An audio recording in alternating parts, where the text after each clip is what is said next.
Boa noite, pessoal! Hoje foi dia de FUVEST e vamos fazer mais uma correção da prova, ok? Bom, eu achei que essa prova dos vestibulares que eu comentei, que eu corrigi com vocês, eu achei que essa foi a que teve um grau de exigência um pouquinho maior. Então, vamos para as questões. Eu vou usar como parâmetro a prova V, ok? Mas, como de costume, eu vou lendo as questões, comentando a resposta, aí você consegue corrigir com qualquer prova que você estiver, beleza? Vamos começar então. A primeira questão na prova V, questão número 81, que está falando sobre síntese de proteínas, tá? E aí está falando que uma certa proteína formada pelos aminoácidos serina, asparagina, glutamina e é uma proteína que vai ser formada pelos segmentos uracila, citosina, adenina, uracila, uracila, adenina e guanina, uracila e citosina. O exercício está dando os anticódons, ele falou que essa proteína ela vai ser formada pelos anticódons tal, tal e tal. Se eu tenho um anticódon, eu estou falando do RNA transportador, porque é ele que tem anticódon. O RNA transportador, ele se liga com o RNA mensageiro. Então, o que eu vou ter que fazer? Eu vou ter que ver do anticódon, a uracila se liga com a adenina, a citosina com a guanina, a adenina com a uracila e assim por diante. Então, eu vou ter que montar o códon. Bom, montei o códon, que é RNA mensageiro. O que eu vou ter que fazer agora? Eu vou ter que ver qual vai ser o gene, qual que vai ser a sequência de DNA que vai formar esse códon. E aí eu vou ter que novamente fazer a ligação adenina com timina, que daí seria o DNA, guanina com citosina, uracila com adenina e assim por diante. Então, eu tenho o anticódon, eu vou ter que fazer o molde do códon e a partir desse códon de RNA mensageiro, aí sim eu consigo chegar às bases nitrogenadas do DNA. A sequência vai ser timina, citosina, adenina, timina, timina, adenina, guanina, timina e citosina, ok? Essa é a sequência do DNA, portanto, a questão 81, a resposta correta é a letra D, ok? A próxima questão é a questão 82, eu achei que essa foi a questão mais complicada, não sei se foi uma impressão minha, mas está falando lá sobre gametogênese humana. E aí a questão coloca o seguinte, na verdade ela nem coloca nada, ela já fala na gametogênese humana e aí você tem que assinalar a alternativa correta. E aí, pessoal, a alternativa correta vai ser a letra A, ok? Vai ser então a letra A, que está dizendo o seguinte, espermatócitos e ovócitos secundários, vamos pensar um pouquinho, tá? Espermatócitos e ovócitos são as células que vão formar aí os óvulos e os espermatozoides, beleza. O espermatócito e o ovócito secundário, eles são formados no final da primeira divisão da meiose, ou seja, eles já são N, eles já são haploides. Mas a meiose ainda não terminou.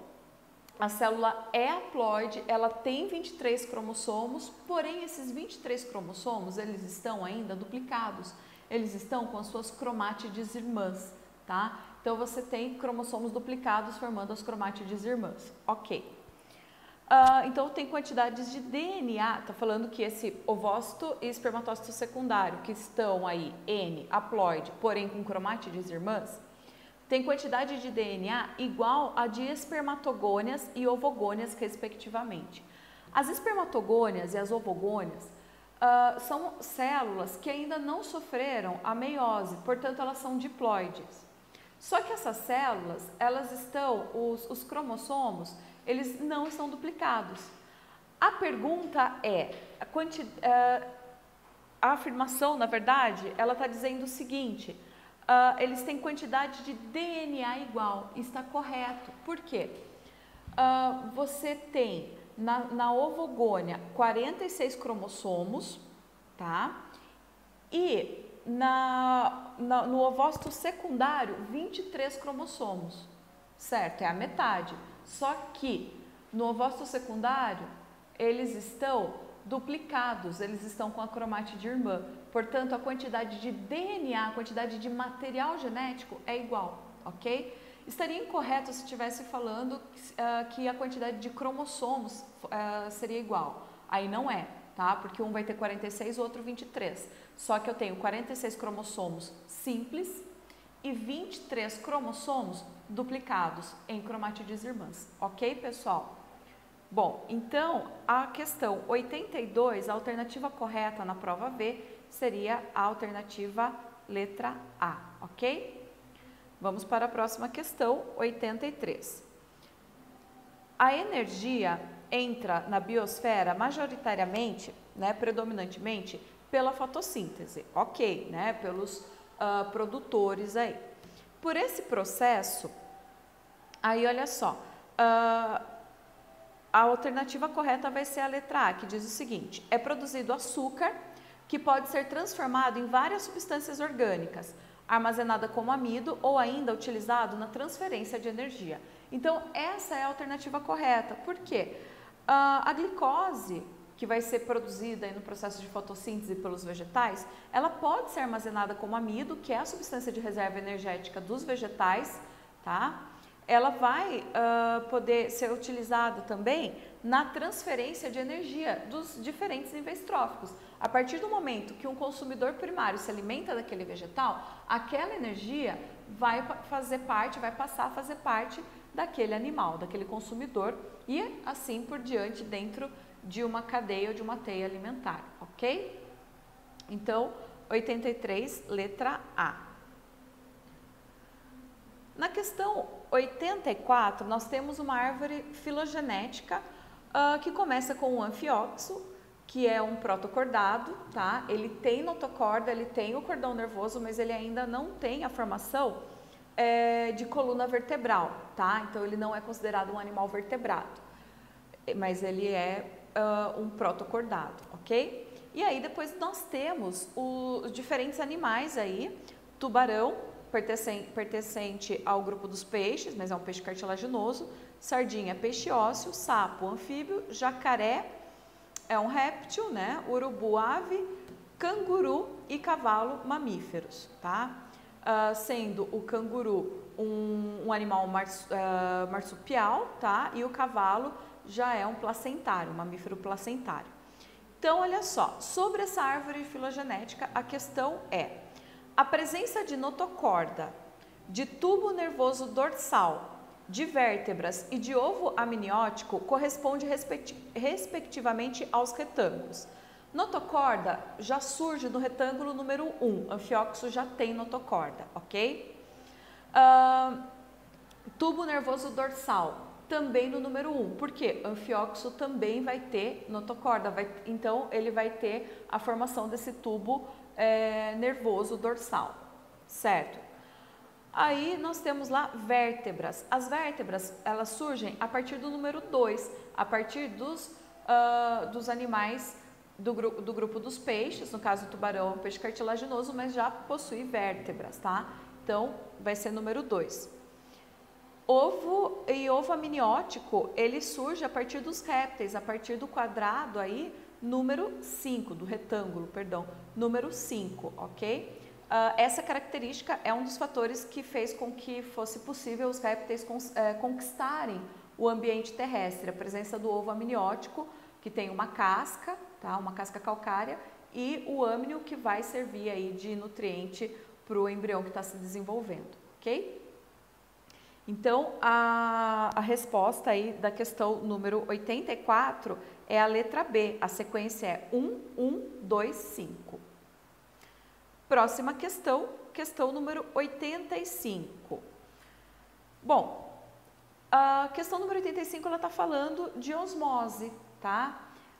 Como praxe, a gente tem uma célula sanguínea, uma hemáciazinha aí, tá? E aí nós temos na figura número 1 a hemácia normal, então a gente conclui que ela está em meio isotônico, né? A concentração de sais dentro e fora da hemácia estão iguais. A número 2 nós temos uma hemácia que está murcha, né? Ou seja, ela perdeu água, então a gente já pode considerar que ela está em meio hipertônico. E em na figura número 3, nós temos uma hemácia que está ali túrgida, que está cheia de líquido e que vai sofrer lise a qualquer momento, tá? Então, a gente conclui que ela está em meio hipotônico, então a água entra na hemácia.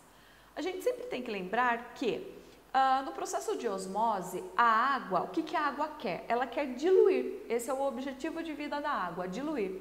Então, ela sempre vai do meio que está menos concentrado para o que está mais concentrado, para tentar diluir aquele meio, ok? Então, a pergunta é, a ordem correta das figuras, de acordo com a concentração crescente das soluções? Então, de acordo com a concentração crescente, ou seja, que vai aumentando a concentração, né? Em que as células estão imersas, aí vai ser 3, a célula 3 está em meio hipotônico, 1, a célula número 1 está em meio isotônico, e 2, a célula número 2 está em meio hipertônico, tá? Então, na 85, a resposta correta vai ser letra C, 3, 1, 2, ok? Bom, próxima questão, questão número 86.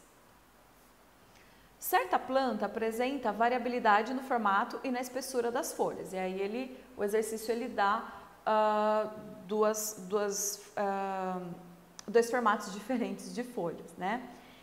Bom, que vão representar adaptações aí a meios diversos, enfim.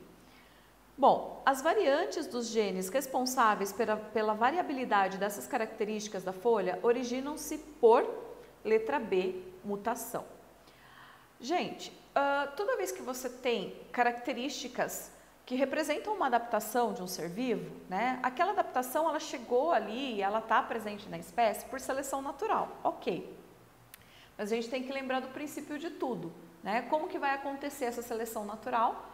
A partir de uma mutação que ocorre ao acaso. Então, aí vai ser a letra B, mutação, uma mutação que acontece nos genes do vegetal e se representa uma vantagem em termos de adaptação, essa mutação ela tende a permanecer na espécie, ok? Então, 86, letra B, mutação. A próxima questão, questão 87. Bom, essa questão, ela está falando sobre vírus, ela é bem objetiva e diz o seguinte, existem vírus que, letra A, se reproduzem independentemente de células. Não, jamais, vírus são parasitas obrigatórios, parasitas intracelulares obrigatórios, né? Letra B, tem genoma constituído de DNA e RNA. Aí, olha só, entra uma pequena complicação, né? Nós sabemos que o citomegalovírus é um vírus exceção, que tem DNA e RNA ao mesmo tempo, tá? Então, eu vou parar para pensar um pouquinho sobre essa alternativa. Mas olha só a próxima. Sintetizam DNA a partir de RNA. Gente, os retrovírus fazem isso, eles sintetizam DNA a partir de RNA. Então, eu sei que existem vírus que são capazes disso, que está escrito aí na letra C. Por que eu não poderia colocar a letra B? Bom, o citomegalovírus, que é uma exceção, né? A gente tem que lembrar o seguinte, apesar de já ser um fato conhecido, já há bastante tempo, então já é um fato que aparece nos materiais didáticos, que existe um vírus que tem DNA e RNA ao mesmo tempo, a gente tem que lembrar que isso é uma exceção, uma coisa que eu sempre tento frisar na aula, isso é uma exceção, tá? E a questão, ela não está perguntando sobre a exceção. Olha só, existem vírus, tá? No plural. Então, ela está generalizando, né? Então, existem, seria um grupo maior, tá? Se tivesse no singular, se tivesse, existe um vírus que, aí a letra B poderia estar correta também, tá? Então, aí você poderia falar que existe um vírus que tem DNA e RNA ao mesmo tempo. Então, como a questão coloca existem vírus, aí a alternativa correta é a letra C, que sintetizam DNA a partir de RNA, ok? Próxima questão, a questão número 88. Mais uma vez a gente tem uma questão de ecologia, que está falando aí sobre desequilíbrio, né? E aí nós temos um lago que tem um determinado fitoplâncton, tá? E esse fitoplâncton, a presença dele é controlada por um crustáceo do gênero Artemia, tá? Que é presente no zooplâncton. Então, esse crustáceo ele seria o consumidor primário e o fitoplâncton aí ele seria o produtor dentro desse ecossistema. Ok.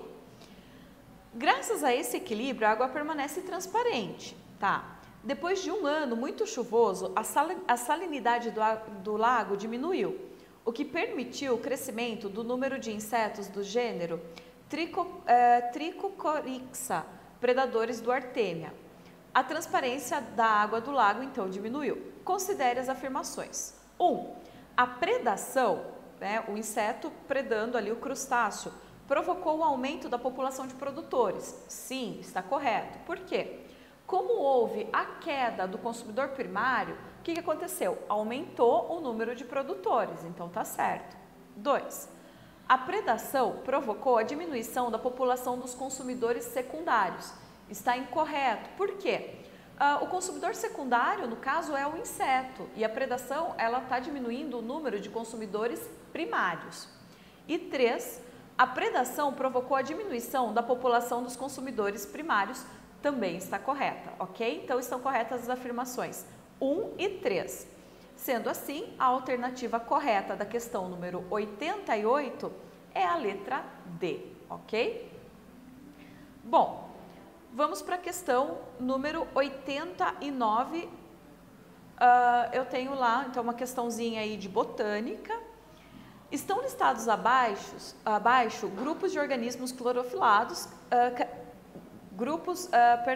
de características de organismos clorofilados, não está falando de vegetal especificamente, tá?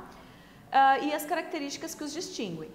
Apesar de não estar falando de vegetais especificamente, todas elas se tratam de vegetais, exceto a número 5, que é Talófitas, corpo organizado em talo, que é uma característica de alga, tá? Mas eu tenho lá Traqueófita, que é vasocondutor de seiva, Antófita, que é a presença de flor, Espermatófita, que são os vegetais que já possuem semente, Embriófita, que já tem embrião, tá? E a Talófita, que vai ser o corpo dividido em talo, tá? Considere que cada grupo corresponde a um conjunto e que a interseção entre eles representa o compartilhamento de característica. Sendo P um pinheiro do Paraná, a araucária, indique a alternativa que P está posicionado corretamente quanto às características que possui. Então, dentro desses círculos que fazem a interseção com P, eu vou ter que encontrar quais são as características presentes no pinheiro do Paraná, na araucária. Então, aí vão ser a característica número 1, tá? O pinheiro do Paraná é uma traqueófita, ele tem vasocondutor de seiva, só não tem vasocondutor de seiva as briófitas, tá? Então, 1. Está presente também a característica número 3, tá? Espermatófita, a gente sabe que o pinheiro do Paraná é uma gimnosperma, significa semente nua, então há a presença de semente, tá? Mas não tem o fruto, por isso que é semente nua. E a característica aí número 4 é a presença do embrião dentro da semente. Então, seria a presença da característica número 1, número 3 e número 4. E a alternativa correta da questão 89 é a letra B, ok? Bom, vamos para a última questão, que é a questão que está falando sobre o intestino delgado humano, que possui as vilosidades, né? Que tem a função aí de aumentar a superfície de absorção dos nutrientes. E aí o enunciado está falando que no intestino, então, essas vilosidades, elas apresentam uma arteríola e uma vênula, né? E uma rede de capilares sanguíneos. Então, o intestino, como ele vai fazer a absorção dos nutrientes, ele vai ser sempre muito vascularizado, né? Após uma refeição, as maiores concentrações de oxigênio, glicose e aminoácidos no sangue são encontrados nas letra E, arteríola. A arteríola, ela contém o oxigênio. E vênula, as vênulas vão ter a maior quantidade de glicose e de aminoácidos porque são elas que estão fazendo a absorção desses nutrientes dentro do intestino, ok? Então, na questão número 90, a alternativa correta é a letra E de esquistossomose, ok, pessoal? Então, finalizamos hoje a correção aí das provas de vestibular, né, a primeira fase. E no ano que vem, aqui no canal, vai ter bastante novidade para vocês, vai ter conteúdo para você que gosta de ciência, para você que está se preparando para o vestibular, ok? Também tem a minha página no Facebook, Sabrina Bio, tá? Curte lá, acompanha, que vai ter bastante coisa legal para vocês. Se você quer deixar alguma sugestão, tanto para a página no Facebook quanto para o canal, pode escrever que eu vou ler. E é isso aí, até mais!